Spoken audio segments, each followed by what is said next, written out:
It was in the news that a government office has issued a warning that over the next decade, up to 2030,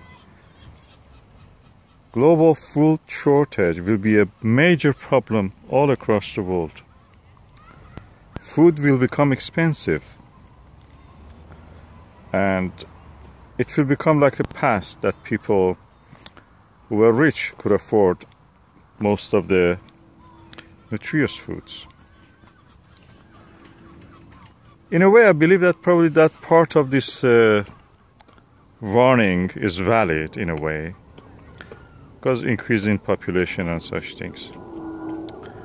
But partly I also think that there is probably an agenda behind that, and that is to urge the governments in Europe and America and Asia and Africa, of course, to do not resist the GM foods, the food and seeds which are copyrighted by companies like Monsanto.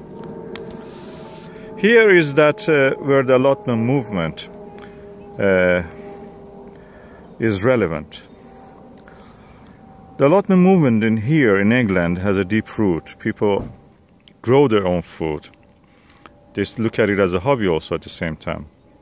In Cuba, after the fall of the Soviet Union and the Eastern Bloc, that was a way of survival. People actually couldn't survive without growing their own food. So you have the strong allotment movement in a country like Cuba. You can just search it, Google it in the internet. You will find a lot about that.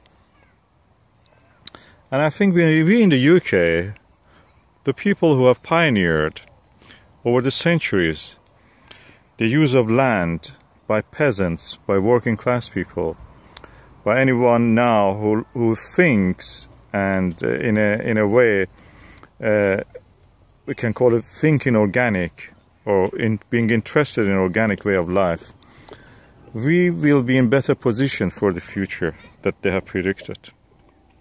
We have the techniques, we have the tools, we have the expertise, we have the land above all to grow our own food.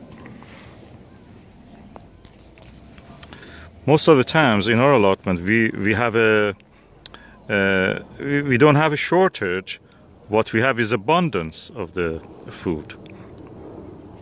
It helps us in a way to save money.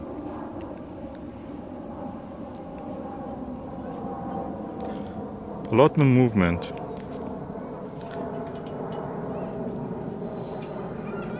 in essence is something for present and the future. We are already there.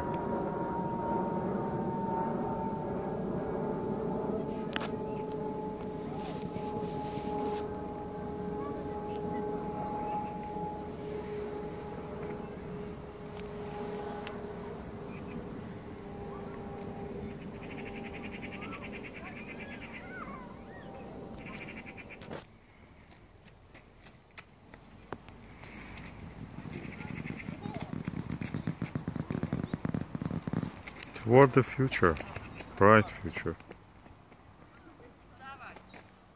for the humanity, that everyone is happy.